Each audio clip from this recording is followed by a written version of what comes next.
Þú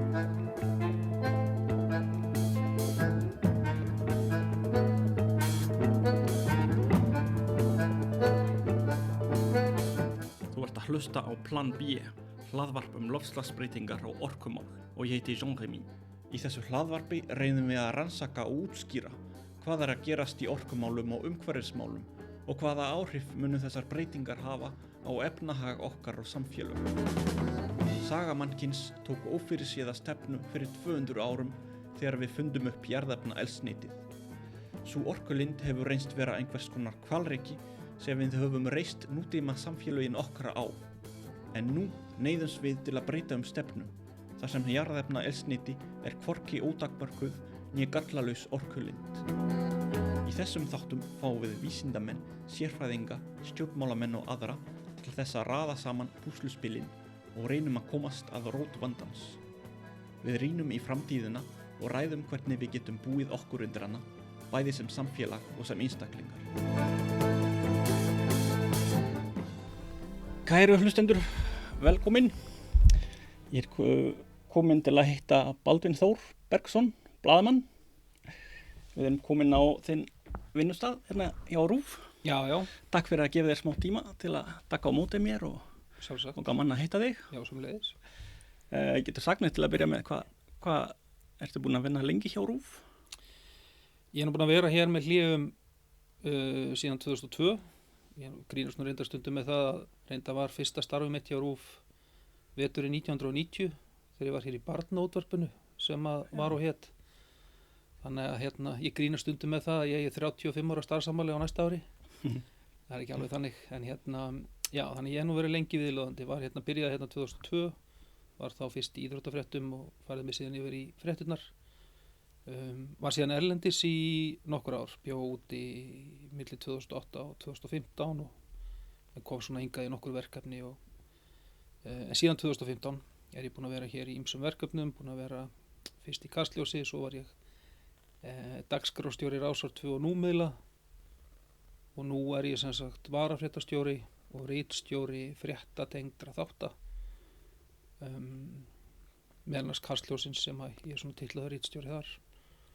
Þannig að já, þetta eru ýmis verkefni. Já, þú ert bæði hjá sjónvarpinu og útvarpinu.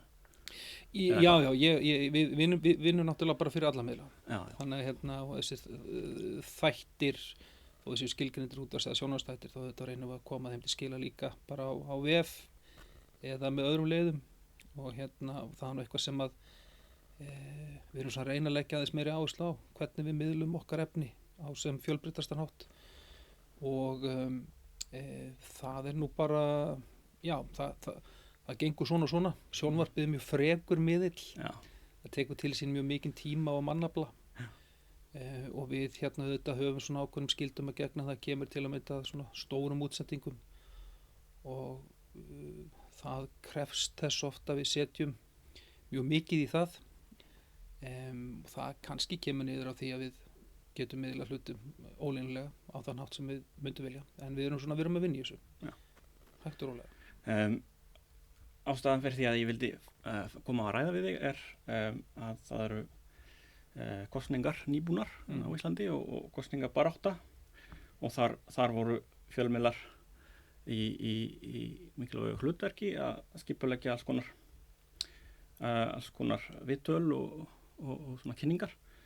En til að byrja með, hvernig fannst sér frá sjónarhorni fjölmiðla, hvernig fannst sér kosningabaráttan hafa gengið? Það var talað að þetta hefði verið snöpp barátta, ekki mikil tími til undirbúnings fyrir stjórnmálaflokka og svo framvegis. Hvernig var fyrir ykkur fjölmiðla og blaðamenn? Mér fannst við eiginlega betur undirbúin heldur en pólitíkin. Við erum nú bara bæði erum við náttúrulega bara komin úr kosningum og ég er ekki bara að tala RÚV, heldur bara fjölmiðla almennt. Þannig að mér sýndist svona fjölmiðlandi bara að ræsa vélarnar. Við erum líka orðin viðbragðsfljót núna eftir öll þessi eldgos sem hafa dunið á okkur. Þannig að mér fannst allir vera til fljótra stað, það voru mörg hlaðvörp sem að einhvern veginn stukku á stað og voru tilbúin í slaginn og mér fannst allir miðlar. Stöð 2 fór í gang með ýmsu umfjöllun, Mogginn setti sitt í gang og fleiri og við auðvitað ræstum okkar vélar. Þannig að mér fannst við eiginlega vera undan stjórnmálamönnunum og ég held að það hafi komið svolítið niður á upphafs þáttum kosningabaratunar að pólitíkusarnir og flokkarnir voru ekkit endilega alveg búin að móta stefnumálin. Það tók, og ég fann að það tók flokkana smá tíma að svona meitla það sem þeir ætlaði að segja.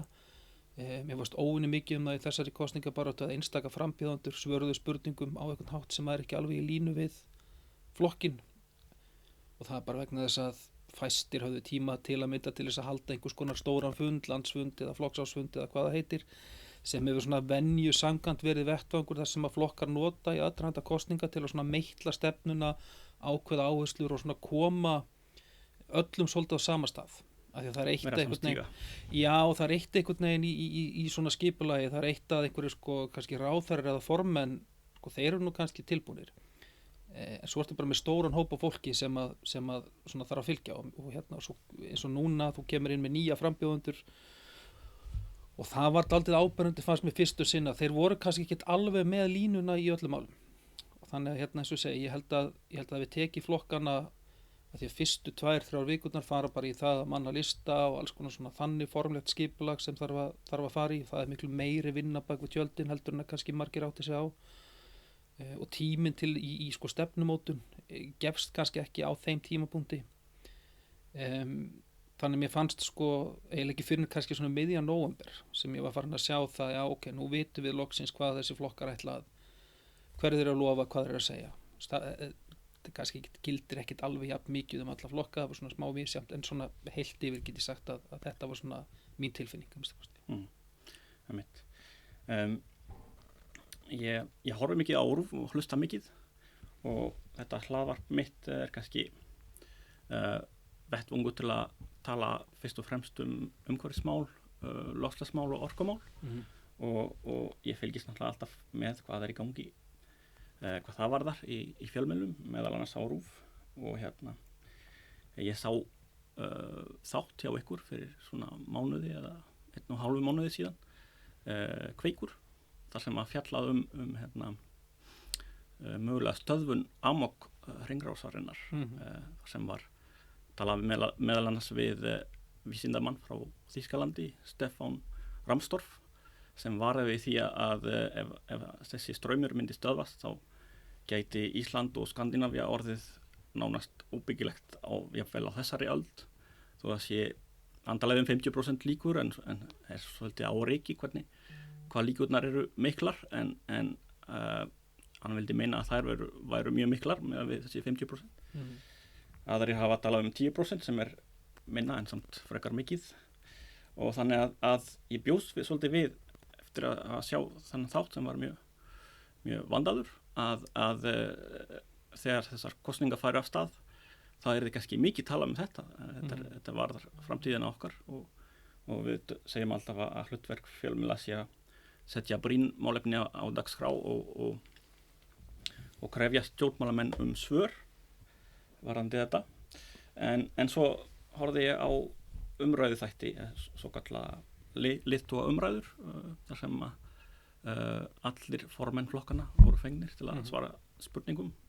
Voru 2 þættir, fyrir þátturinn og seinni þátturinn, og cirka 4-5 klukkutímar af umræðum, og það kom aldrei nein spurning loftslagsmál, þessa framtíð okkar, og ég kom mér svolítið óvart hvernig stendur á því. Já, það er kannski ekki til eitthvað mjög einfalt svar við því, en þessi málaflokkur var ekkert svo eini sem fékk ekki pláss í þessum umræðu þáttum.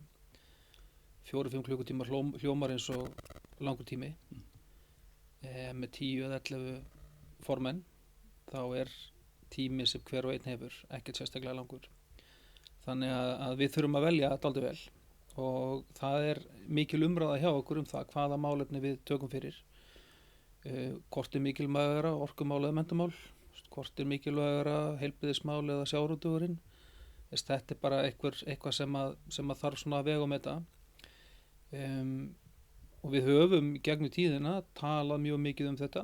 Við gerðum tókum nokkur málefni fyrir til dæmis í Kastljósi núna í aðdraganda kosninga, þar sem við svona reyndum að varpa ljósi á stöðuna, Þar voru loftslagsmál tekin fyrir í einu þætti.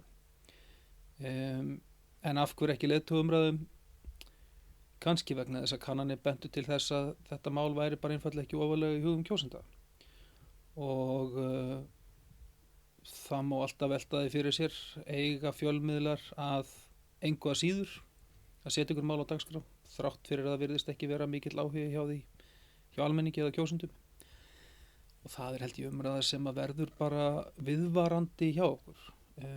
Já, ég meit það að sumir hafa bendað á að í rauninni fjölmiðlar hafa áhrif á því hvað kjósendur setja ofarlega á dagskrá, þannig að það getur myndast svona vítahringur ef fjölmiðlar segja þetta neðarlega á dagskrá hjá kjósendum, þannig að við ætlum að setja neðarlega hjá okkur og það hefur áhrif að kjósendur þá hafa ennþá minna áhuga og þetta kemst þá aldrei á dagskrána ef fjölmiðlar taka ekki skref í þessa átt, er það ekki? Ég vil nú samt meina að loftslagsmál hafa verið mjög ofarlega á dagskráni í mjög langa tíma. Og já, en ekki þessari kosningabaráttu. Nei, ekki þessari kosningabaráttu, en þau hafa verið það. Þau hafa verið hérna mikið rædd hér hjá okkur, bæði útvarp og sjónvarpi, alls konar þættir, ýmiss konar umfjöllun í mjög langa tíma, í mjög mörg ár. Þannig að hún hefur verið mjög áberandi, þannig að ég held að sé nú ekki hægt að svona, ég held að sé ekki hægt að segja það að þetta sé málaflokkur sem við höfum ekki fjallað um. Nei, ég segi það alls ekki, eins og ég segi það, þessi þáttur var vel gerður og það hafa ýmsar fréttir verið unnar þetta og þættir og alls konar. En eina sem ég að velta fyrir mér þetta akkúrat tíminn þar sem við erum að fara að taka ákvarðanir eða kosningar eru framundan og þá kannski mikilvæg þessi tíminn einmitt til að tala þetta, annars erum við ekki að kjósa eftir þessu máli. Nei, en eins og ég segi, menn það eru fjölmörg mál sem að er mikilvægt að ræða í aðdraganda kosninga og í þessum stóru umræða þáttum kannski pláss fyrir 3 mál í mesta lagi. Við fengum mikla gagnrýni á okkur fyrir að vera að reyna að tala um of mörg mál í fyrsta þættinum. Það hefði gefist allt og lítið tími til að mynda fjalla um heilbrigðismál. Þannig að þetta er bara svona, þetta eitthvað sem að, og ég held að fyrir hverjar einustu kosningar þá fáum við þetta frá einhverjum hópum sem telja að málefni sem er þeim mjög kært og telja skipti öllu máli hafi ekki fengið svona nógu mikil fókus eða nógu miklu umræðu. Og ég ekkert að segja að ákvörðunin hjá okkur sé alltaf rétt, að við höfum tekið rétt ákvörðun hvað eigi að ræða og hvað ekki, en það virtist vera fyrir þessar kosningar að hvorki almenningur né flokkarnir sjálfur, fannst mér, því að það eru flokkarnir sjálfur sem setja mál á dagskrá og umhverfis- og loftslagsmál fannst mér ekki fá mikið vægi hjá stjórnmálaflokkunum fyrir þessar kosningar. En þá erum við komið aftur að þessari spurningu hvort eiga stjórnmálamenn að ráða hvað á að vera á dagskrá, eða er það ekki hlutverk fjölmiðla að láta þau svara fyrir þau mál sem að þau telja að vera mikilvæg en ekki leyfa þeim að ráða ferðinni? Jú, en þetta samt ekki svona einfalt sko. Það ekki þannig að bara einhver eitt ráði og hinn eiga að fylgja. Nei. Þetta þarf alltaf að vera, fjölmiðlar eiga alltaf bara endurspegla samfélagið og samfélagið hefur alls konar skoðanir og staðreyndin er svo að mjög mörgum þarna úti finnst loftslagsmálin hafa fengið mjög svona skakka umfjöllun og þá ekki bara að tala um þá sem að trúa ekki á loftslagsbreytingar eða að telja að þetta sé allt eitthvað vitleysa. Ég líka bara að tala um venjulegt fólk sem finnst að ábyrgðin hafi verið sett á það í staðin fyrir stjórnvöld, stórfyrirtæki og aðra slíka og segja bara, heyrðu, við viljum ekki tala um þetta núna, við viljum bara tala um það sem skiptir okkur máli. Við erum búin að segja við okkur hérna í mörg ár að við þurfum að breyta okkar neysluvenjum og hlutirnir séu svona að því að við séum að gera eitthvað rangt. Nú komað ykkur að taka ábyrgð í þessum málaflokki, reynið þið bara að redda barninu mínu góðri menntun og tryggja það að húsaleigan lækki. Og þetta er líka bara viðhorf sem skiptir máli og líka bara viðhorf sem að fjölmiðlar þurfa að hlusta á. Og ég held að svona þessi mýta um það að fjölmiðlar lifi í einhverju tómarúmi og geti bara ákveðið hvað eigi að tala um, ég held að hún gangi ekki upp. Þetta þarf alltaf að vera einhvers konar samspil ólíkra hópa og fyrir almannaþjónustumiðil eins og RÚV þá verðum við alltaf að reyna að hlusta á þjóðina, við verðum að reyna að átta okkur á því ekki bara hvar áhugi fólks liggur, heldur hvort að einhver málefni hafa hreinlega orðið undir í umræðunni.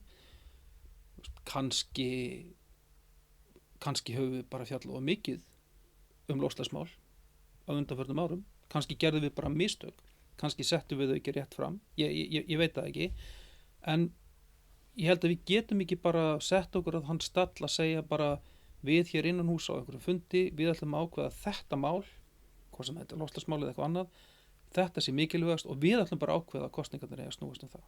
Það held ég að gangi bara ekki upp. Já, ég er svo að mörgu leyti samúð með fjölmiðlum að ég veit það eru alls konar takmarkanir. Þú varst að nefna áðan að svona þáttur með 10, 11, ég man ekki, leiðtogar sem allir þurfa að svara hverja spurningu, að það er mjög takmarkaður tími, þannig að jáfnvel að þessi 5 klukkutímar þá er það fljótt að líða og það er bara hægt að hafa x margar spurningar. Og svo er náttúrulega áhugi að horfanda alltaf líka takmörk, þegar þið getur kannski ekki talað endalaust um eitthvað sem fólk hefur ekki áhuga á, þannig að ég get skilið þá að einhverju leyti. En svo er spurning hvernig maður á að túlka þessar skoðanakannanir, sem fólk er spurt hvað það setur í forgang. Þetta er svolítið eins og kannski, ég myndi spyrja þig, þegar þú vaknar á morgnuna, hvort setur þú morgunmat, hádegismat eða kvöldmat í forgang? Þú myndi að ég veit að segja morgunmat, en það þýr ekki að þeir eru saman kvöldmatinn endilega. Nei.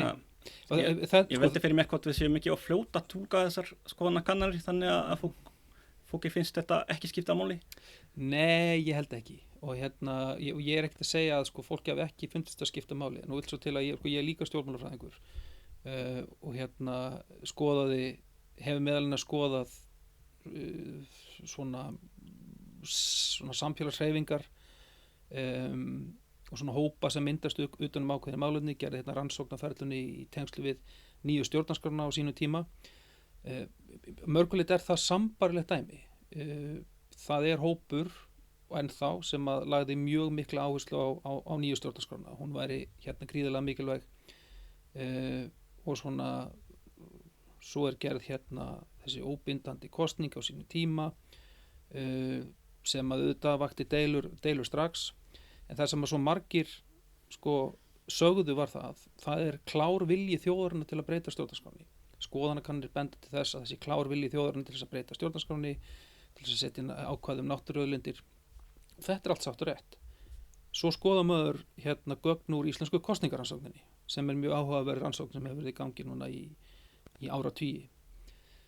Og þar birtist allt önnur mynd. Þar birtist myndin þegar fólk er spurt af hverju ákveður að greiða einum flokki atkvæði en ekki öðrum, hvaða mál er það sem að verða þess valdandi að þú kýst á þennan hátt en ekki einhvern annan. Þá var það bil 1% þjóðarinn sem sagði stjórnarskráin. Kjósendur eru alltaf að hugsa sinn eigin hag. Og það er stundum talað það og í þessum fræðum er almennt talað það að þegar efnahagsástandið er aðeins erfiðara, þegar fólk hefur lent í því að verðlag er að hækka, þegar skuldir eru að hækka, þú átt kannski aðeins erfiðara með að ná endum saman í hverju mánuði, þá detta önnur mál svolítið bara niður hjá þér. Þú hugsar fyrst og fremst það, mun ég hafa efni á því að stækka við með húsnæði, mun ég hafa efni á húsalegunni, er ég í vinnu, þetta verða atriðin sem að skipta fólk máli. Það er ekkert einangrað af Ísland, þetta er bara almennt. Ég getum bara hort til forsetakosningana í Bandaríkjunum. Það eru mjög margir að reyna að láta þær snúast hugmyndafræði, en svo hlusta maður bara á endalaus viðtöl við kjósendur sem eru kannski í demografíu sem maður gerir ekkert endilega ráð fyrir að styðji Trump eða republikana. Þeir segja bara, húsalega mín tvöfaldaðist á þessu kjörtímabili. Akkurat ég að kjósa flokkin sem að leyfi því að gerast. Þannig að þetta er alþjóðlegt og það er það sem gerist og það held ég að sé ástæðan fyrir því að loftslagsmálin duttu svona niður listan, er að fólk hafi bara áhyggjur öðru. Eins og þú segir, þú vaknar á morgnana og þú ert meira að hugsa morgunmatinn en kvöldmatinn, en það er samt það sem við gerum. Það er auðvitað eitthvað til í þessu, ég sammála og það var einhver sem sagði í vitali hjá ykkur, loftslagsmálin borga ekki í reikningana eða eitthvað svo lýs. Já, já. En þá get ég benda á að það var rætt menntamál til dæmis, það ég borga ekki í reikningana heldur, PISA-kannanir, hælisleitendamál, það borgar ekki reikninga heldur, heilbrigðiskerfið borgar ekki reikninga.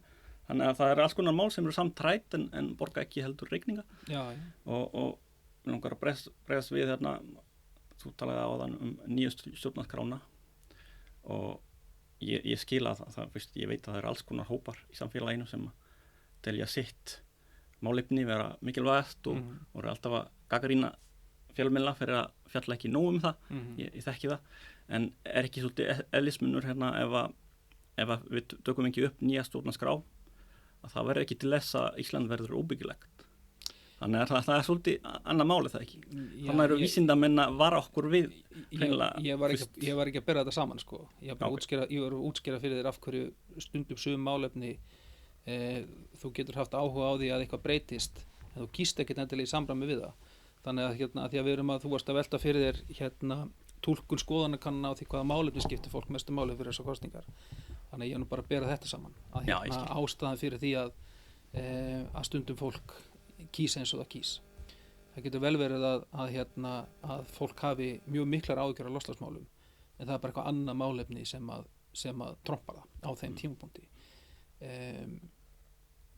Og jú, það er alveg rétt. Við töluðum tiltölulega stutt heilbrigðismál, tiltölulega stutt menntamál og sumum fannst að við hefðum átt að eyða miklu meiri tíma og lengri í þetta. Meðal annars vegna þess að þessi málaflokkar hafa kannski fyrir ekkert mjög löngu svolítið fallið í skuggan af umræðum loftslagsmál. Sumum finnst einfaldlega að þeir málaflokkar hafi á undanförnum árum orðið svolítið út undan. Þannig að þetta er eins og ég segi, þetta eru misjálfur skoðanir. Alltaf snúið að finna rétt jafnvægi en það má segja líka til hvers erum við að mennta börnin okkar ef þau geta ekki einu sinni búið á þessu landi. Er það ekki það sem að koma í fyrsta sæti að við getum búið áfram áður en við förum að hugsa allt hitt sem er í rauninni háð þessu, skilurðu? Það má horfa á það þannig kannski. Já, ég held að getur eitthvað sagt þetta fleiri málaflokka sko. Til hvers að hugsa loftslagið eftir 50 ár ef við höfum ekki heilbrigðiskerfi til þess að tryggja að við lifum næstu 20 skilur, ég held að getur alltaf ég held að getur alltaf búið til eitthvað svona dæmi. En heilbrigðiskerfi er ekki alveg komið á þann stað að við getum ekki lifað af. Nei, ég bara segja og þetta sem þú ert að segja með sko að hér eftir 50 ára munum við ekki geta búið það er við vitum það, ég meina þetta er ekki það er ekki allir sammála um þetta. Það er engin vissa þetta. Nei. En þetta er eins og ég myndi segja þér að fara í flugvél og það eru 10% líkur á því að hún hrappi til jarðar. Myndið þú samt stíga upp í hana? Ekki alveg viss. En fyrir hlustendur sem að kannski þekkja ekki hvernig þetta virkar, svona umræðu þættir, undirbúningur fyrir það. Hvernig farið þið að því að þegar þið eru að undirbúa þáttinn að ákveða, er þið með funda sem þið setjið saman og ákveðið hvaða spurningar þið ætlið að bera fram eða hvernig virkar það? Já, þetta er alltaf aðeins stærri hópur en sést á skjánum sko, sem að svona ræðir þetta. Það sem við gerum í rauninni undirbúningnum er að þetta er kannski þríþætt. Við skoðum svolítið umræðan eins og hún hefur verið á kjörtímabilinu, hvaða mál eru það sem hafa verið svona í forgrunni í pólitísku umræðu, ekki bara endilega á stjórnmálaflokkunum, heldur bara í pólitísku landslægi á Íslandi. Pólitíkin hún birtist víðar heldur en á Alþingi sko. Þannig að það er eitt. Annað ég meina við horfum á þessar kannanir núna, hvað er fólk að setja í forgrunn fyrir þessar kosningar, hvað skiptir fólk mestu máli, við horfum á það og svo horfum við á það hvað stjórnmálaflokkarnir eru sjálfir að setja í oddinn.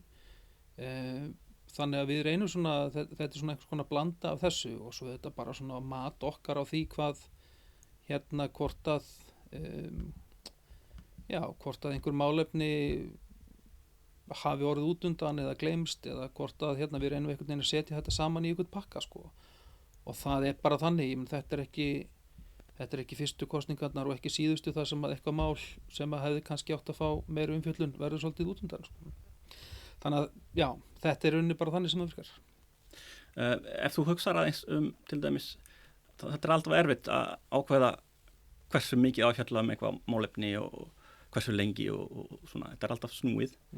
Mér finnst gagnlegt stundum þá að bera þetta saman við einhver önnur málefni. Þá hugsa ég til dæmis aðeins tilbaka þegar við vorum að fjalla COVID-faraldurinn. Manstu hvernig það var? Þá voru fjölmiðlar að tala þetta daglega og það voru uppfæslur, tölur hversu margir smituðust og hvaða nýju reglur voru í gildi og alls konar og þetta var stanslaust í fjölmiðlum. Og að því það var talið vera eitthvað neyðarástand. En nú eru vísindamenn að segja líka að það neyðarástand í umhverfismálum, í loftslagsmálum. Og búin að gera lengi. En það sem við gerðum í COVID að við sögðum ekki, nú erum við búin að tala um það, við ætlum að hætta því. Það var haldið áfram að tala um það þangað til það var búið að leysa vandamálið. Þarf það ekki vera sama með loftslagsmálum, þurfum við ekki að halda áfram að tala um það á meðan þetta ekki einu sinni að leysast heldur að verða verra og verra.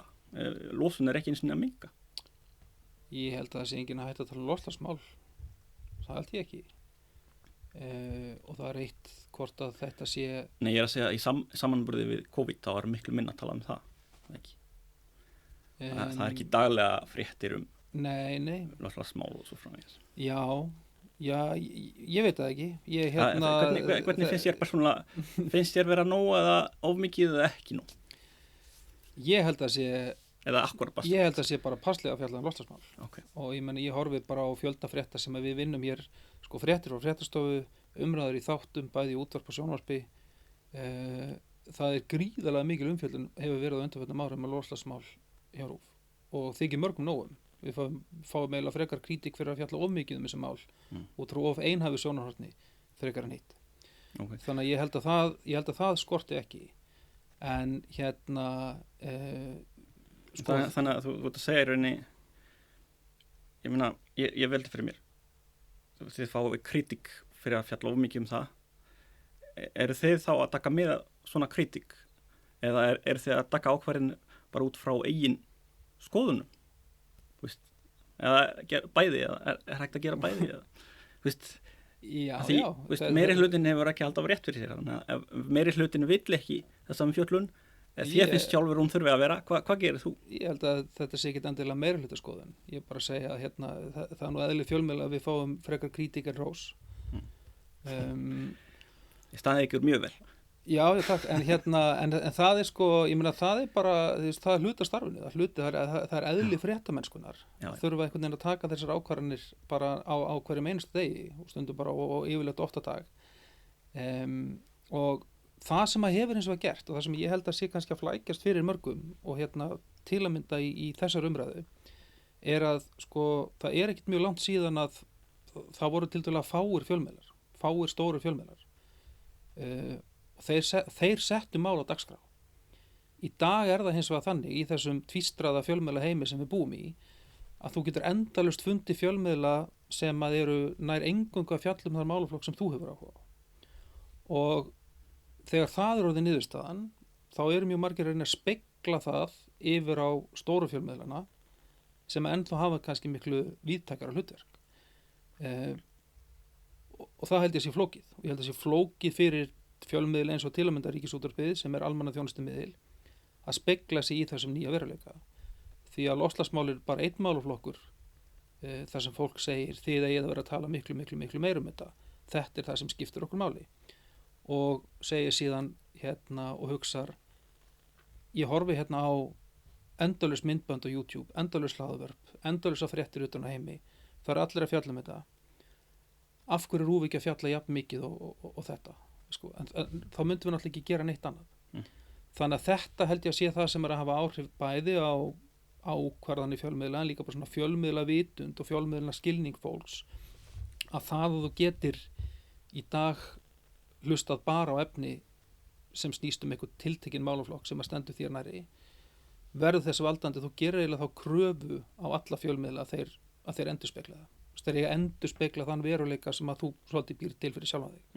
Hvað sem það loftslagsmálum eða það getur verið útlendingamál. Ég meina útlendingamál annar málaflokkur sem að sumum fannst að hefði átt að fá miklu meiri umfjöllun fyrir þessar kosningar.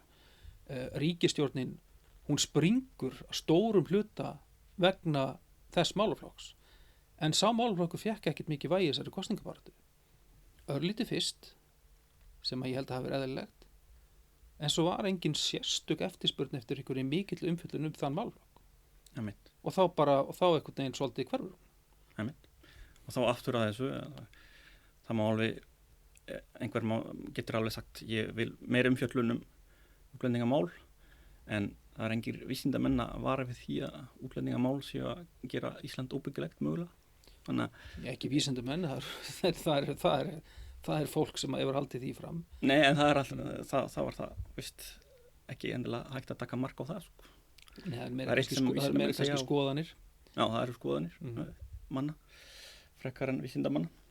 En sumir hafa nefnt það stundum að kannski, margir blaðamenn hafa bakgrunn til dæmis úr félagsvísindum, frekar en raunvísinda eða tæknivísinda. Og það gerir þá stundum kannski erfitt fyrir að fjalla loftslagsmál sem getur verið tæknilegt og maður er strax komin í einhverja umræður kilowattstundir og CO2 og eitthvað svona sem að kannski fólk með bakgrunn í félagsvísindum eins og ég sjálfur með kannski líður ekkert rosalega vel með að fjalla getur það verið eitthvað sem aftar stundum blaðamenn í að fjalla þessi mál að segja ég er ekki nú góður í þessu, ég ætla að frekar fjalla eitthvað annað sem ég þekki betur.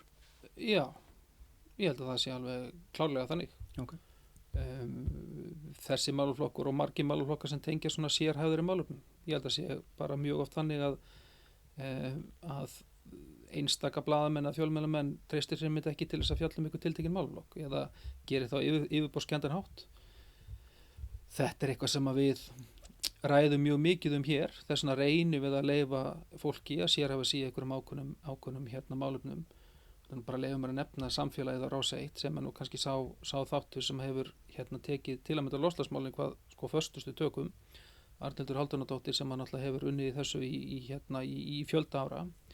Það er dæmi blaðamann sem er mjög vel að sér í tilteknum málaflokki og fjallar líka bara mjög ítarlega hann. Þannig að já, sérhæfing og meiri vitneskja, hún hjálpar auðvitað þegar á að fara svona dýpra í viss mál. Þannig að, en eins og ég segi, loftslagsmálin er eitt þáttur þar sem við höfum leyft fréttamanni svolítið að sérhæfa sig. Við þyrftum að gera það í öðrum málaflokkum, það sem hefur kannski ekki tekist jafnvel. Þannig að þetta er nú dæmi það þar sem við höfum einmitt forgangsraða kannski þessu málefni umfram ýmis önnur. Ok. Ein spurning að lokum. Baldvin og takk aftur fyrir að taka á móti mér og gefa þér smá tíma í þetta. Ég veit að fjölmiðlar vilja gjarnan tala um sjálfa sig sem áhorfendur frekar en þáttakendur, svona hlutlausir áhorfendur sem bara að lýsa það sem að gerast og taka ekki endilega þátt í stjórnmálum eða ekki með skoðanir á hlutunum, heldur bara að lýsa frá því sem að gerast. En sumir blaðamenn hafa stundum talað að þetta geti skapað vandamál að horfa á það með þessum hætti og það hafa verið tilfelli það sem blaðamenn hafa hreinlega sagt ég get ekki verið hlutlaus áhorfandi í þessu tilfelli til dæmis voru blaðamenn blaðamenn sem var að fjalla stríði í Vietnam á sínum tíma sem að sagði fyrst, ég var þarna búin að vera í nokkur ár í Vietnam og ég var búin að sjá það voru svo sterkar margar vísbendingar og með þetta væri mistök að fara þetta stríð og svo við varum í rauninni að tortíma okkur og tortíma þessari þjóð þarna sem var á þessum stað og mér fannst ég bara eiginlega bera siðferðislega skyldu til þess að ekki bara segja frá sem var gerast heldur segja frá skoðun minni og segja mér fannst þetta bara ekki í lagi og sumir blaðamenn hafa stundum bara lagt frá sér myndaviljana til dæmis til að fara að hjálpa fólki sem í neyð eða eitthvað þannig er það ekki stundum þannig þegar eitthvað neyðartilfelli er augljóst að við þurfum að segja ok, kannski er meiri hlutin ekki á þessari skoðun en ég ætla samt að fjalla þetta eins og ég sé málið. Mér finnst þetta að vera mikilvægt mál Þannig ég ætla að fjalla það jafnvel þó að fólki finnst það ekki svo mikilvægt. Jú, og það það sem við gerum alla daga. Mm. Við erum endalaust að fjalla mál sem að kannski ekkert bendir sérstaklega til þess að einhver stór hópur sé að einhvern veginn hafi sterkar skoðanir á eða taki mjög til sín. En sko að því þú tala blaðamennsku sem slíka, ég held að aftur held ég þetta sé ákveðin svona misskilningur á eðli þessa starfsokkar. Við þurfum þetta allt, við þurfum lýsandi blaðamennsku, við þurfum grafandi blaðamennsku, við þurfum hlutlausa umfjöllun og við þurfum umfjöllun þar sem að skoðunni kemur tiltölulega sterkt fram. Ég hef hins vegar engan skilning af þeim sem segja að allir blaðamenn þurfa að vinna eins. Öll blaðamennska þarf að vera eins. Þetta held ég að sé einhver grundvallar misskilningur. Og þegar fólk sumir segja, og þetta nú úr félagsvísindunum svona þekkt fræði það, var mikið tekið í akademíunni fyrir svona 30-40 árum og lifir svolítið enn, að það geti ekki verið hlutlaus, að skoðanir fólks birtist alltaf í umfjöllunarefninu sem þú velur, hvað velur að fjalla og hvað ekki, og jú, við getum alveg farið niður þann spíral og enda á því að við höfum alltaf skoðun og öllu og hún birtist allstaðar. En við getum alveg tilangað okkur vinnubröð í blaðamennsku, þar sem að hlutleysi ríkir, þar sem skoðanir fá að heyrast, þar sem við tökum tillit til ólíkra sjónarmiða, þar sem að frásögnin þróast eftir því sem upplýsingarnar berast, þar sem hún breytist, þar sem að viðmælendur bætast við sem að kannski voru út á jaðrinum fyrir einhverju síðan en allt í einu komnir inn á miðjuna. Loftslagsmálin eru bara fínt dæmi þetta sem voru algjört jaðarmál fyrir kannski nokkrum árum en fyrir 20-30 árum. Sko nú skoðunin orðin miklu almennari og samþyktari heldur hún var, sem þýðir það að einhverju sem að ef einhver hefði komið fyrir 20 árum og sagt Ísland verður óbyggilegt eftir 50 ár, ég ekkert viss að margir hefði tekið mark á því eða hleypt í fjölmiðla og sagt bara þetta bara einhver skrítin skrúa sem við ætlum ekki að taka mark á, þetta einhver dómsdagsspá sem á ekkert erindi til okkar. Þetta bara fær sína umfjöllun í dag. Þannig þetta dæmi það að við eigum og ég mjög sterk að skoðun á því að almannaþjónustumiðill á ekki að hafa skoðun á málefni. Hann á ekki að presentera skoðun á málefni, hann á ekki að beita sér fyrir einhverju tiltekinni niðurstöðu. Það held ég að sé ekki rétt. Og þá eru margir sem að segja, já, bittu nú við, þannig að bara endalaust sem er kallað endalöku rökræðunar, þá segir einhver já, þannig að þið hefðu bara fengið Hitler í viðtal til þess að lýsa því sem hann var að gera. Og nei, þá eru kannski komin út í dæmi sem að eru kannski út fyrir öll mörk. En almennt í umræðinni þá held ég að fjölmiðlar þurfi einhvern veginn að tileinka sér það að ná í ólík sjónarmið, að því að það versta sem við getum gert, tel ég, er að útiloka fólk frá umræðinni, segja að þín skoðun er röng, hún skiptir ekki máli, því að hvað gerir það? Það ýtir fólki í burtu, það ýtir fólki út á jaðarinn, það ýtir fólki í hópa þar sem að bara ein skoðun heyrist, það ýtir fólki út í það að þróa með sér tilhneigingu til þess að treysta ekki því sem það heyrir í opinberu umræðu nema það falli nákvæmlega þinni skoðun. Það gerur okkur ófærar að takast á í daglegu tali við þá sem eru okkur ósammála. Við hættum að ræða málin, við hættum að komast að sameiginlegri niðurstöðu og ég veit að við erum að hafa áhyggjur á loftslagsmálum, en ég held að það sé hinn raunverulega hætta. Að við sem samfélag, að við hættum að geta að tala saman, við hættum að geta virt hvert annað og það held ég að lokum endi með hörmungum sem geta verið miklu nær okkur og afdrifaríkari heldur en loftslagsbreytingarnar. Mm-hmm. Já, ég sammála, ég held að við þurfum að leyfa mismunandi skoðanir að heyrast en varandi það að taka ekki afstöðu, er það virkilega hægt eins og til dæmis í þessum þætti sem við vorum að tala þar sem að þú þarft að ákveða hvaða spurningar verða fyrir valinu, þá ertu í rauninni alltaf að taka afstöðu með einhverjum spurningum og á móti öðrum spurningum. Ef þú tekur ákvarðum að spurja ekki loftslagsmál, þá ertu búin að taka afstöðu í rauninni og þú ert búin að segja að þessi mál skipta ekki svo miklu máli. Nei, ég er bara ekki sammála þér. Nú, ok. það er bara, ég er ekki sammálaður og að því að aftur auðvitað þú þarft að ákveða að hverju þú spyrð og að hverju þú spyrð ekki það er bara þannig en ég er bara ekki sammálaður að það fylgist afstæði því að eitthvað mál skipti engu máli ég er bara ekki sammálaður okay. En finnst þér ekki samt misvísandi skilaboð fyrir fólk sem er að fylgjast með fjölmiðlum að heyra fréttarna sem eitthvað mjög alvarlegt sé að gerast og svo kemur rauð þáttur fyrir kosningar það sem er ekkert fjallað þetta mál eins og það skiptir engu máli er ekki ákveð misharmæmi samt Já, þú ert alltaf að vísa í eitt tiltekið þátt Já, en þetta var aðal þátturinn fyrir Já, en við erum með aðra þætti líka Já. Það eru fleiri mál sem komast ekki á það ástæðan fyrir því að loftslagsmál er einn af þeim þáttum einn af þeim málefna þáttum sem við gerðum í Kastljósi við gerðum 10, 11, 12 málefna þátt ég man ekki hvað loftslagsmál er eitt þeirra þátt orkumál, það var annað viðtal sem við tókum til þess að taka stöðan á því þannig að sko aftur það að vísa í eitt tiltekinn þátt í umfjöllur sem næri yfir í grunninn 6 vikna tímabil með gríðarlega magni af umræða þáttum í sjónvarpi fréttaflutningi þáttum í útvarpi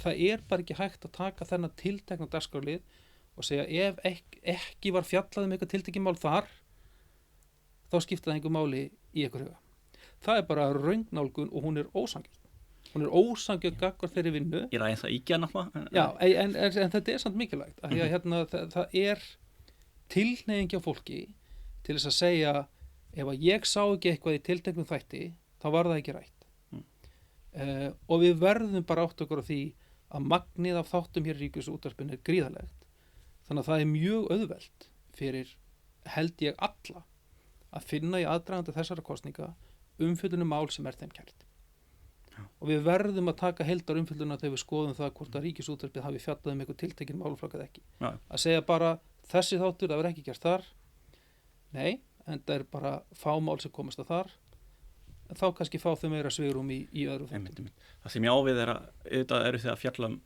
alls konar málefni og ekki spurning en við veitum hvernig stjórnmálin eru þetta er alltaf bara ákveðin mál sem komast á dagskrá það er bara stjórnmálamenn hafa bara ákveðin tímaramma til þess að fara í einhver aðgerðir og breytingar og þannig að það er einhver kannski 3-4 mál sem komast á dagskrá og allt sem er undir það í rauninni kemst aldrei almennt á dagskrá þannig að loftslagsmálin ef það eru bara í 5. sæti hjá stjórnvöldum þá þýr það í rauninni við erum ekki að fara að gera neitt í þeim í raun og veru þau þurfa, ef eitthvað á að breytast þurfa þau að vera minnstakosti í kannski, ég veit ekki, öðru eða 1. sæti er það ekki það er meira það sem ég er að meina það eru bara örfá mál sem komast á dagskrá í þessum kosningum og ef þetta kemst ekki þar þá mun ekkert breytast Ég meina, fyrst kannski svolítið vera að horfa fram hjá því að við erum búin að vera